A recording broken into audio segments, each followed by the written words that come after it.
It's funny seeing how through all the crying and complaining about Michael Bay being a bad director and how he ruined the Transformers universe, that it seems like he's going to be making a return to the franchise. And honestly, I'm all for it.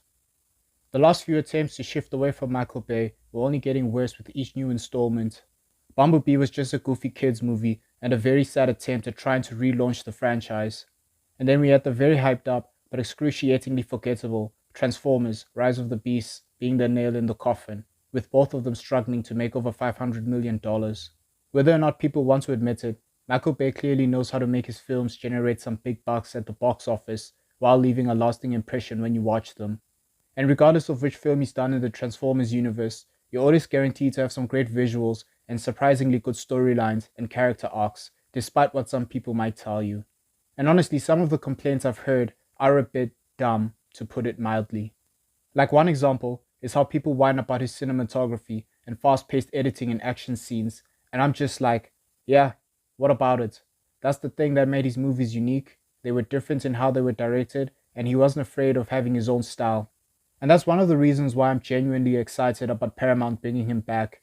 Nowadays, every blockbuster film just feels the same, and I honestly blame some audiences for complaining about the mystical Bay effect, which was honestly such an overblown non-issue. Now, I do think there were some people who had some honest criticisms about his work as a director, but then instead of criticizing his work honestly, it started turning into some great big meme where it got cool to hate on Michael Bay and his films for no good reason. To the point where if you ask someone what was actually wrong with his movies, you get the good old-fashioned answer of, it's the Bay effect, bro, the Bay effect. A phrase used more than a man in a marriage with the woman who hates him, begging if he's getting lucky tonight. And if people actually believed his movies were that bad, then I would recommend they go watch the 2018 Bumblebee film with Haley Steinfeld, and they'll know what bad really is.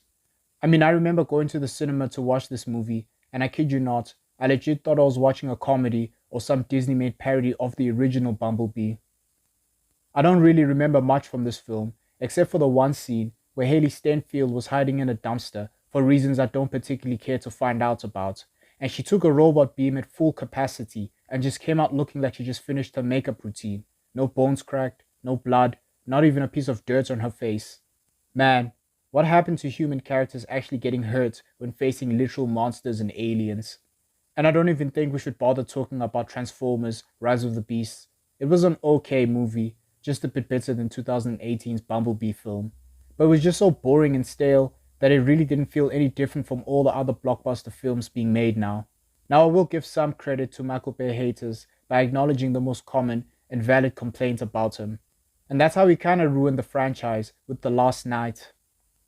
I mean, this movie was considered a total bomb, by the way, failing both at the box office and with general audiences. But honestly, that was like the fifth film in the franchise, and it's pretty rare to keep the momentum going for that long. And I'll be honest, even I didn't really enjoy that film. But it doesn't even matter because there's just something about Michael Bay movies that feel immersive.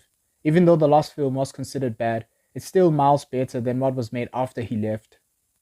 And it's kind of funny when you look online or ask people what they liked about post-Michael Bay Transformers films. It's normally some generic answer like, oh, it was fun and stuff, and the robot said are funny in some scenes, and it was better than the Bayverse.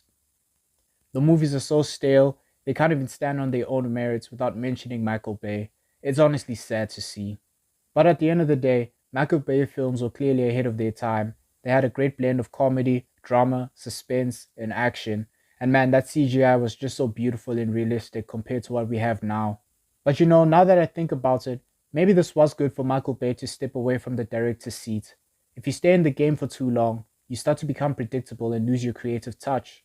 Everything just becomes routine and feels like a chore to do.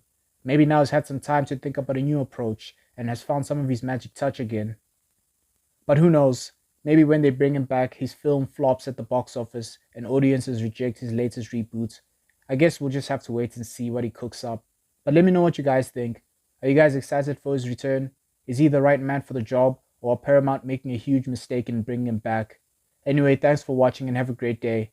Peace.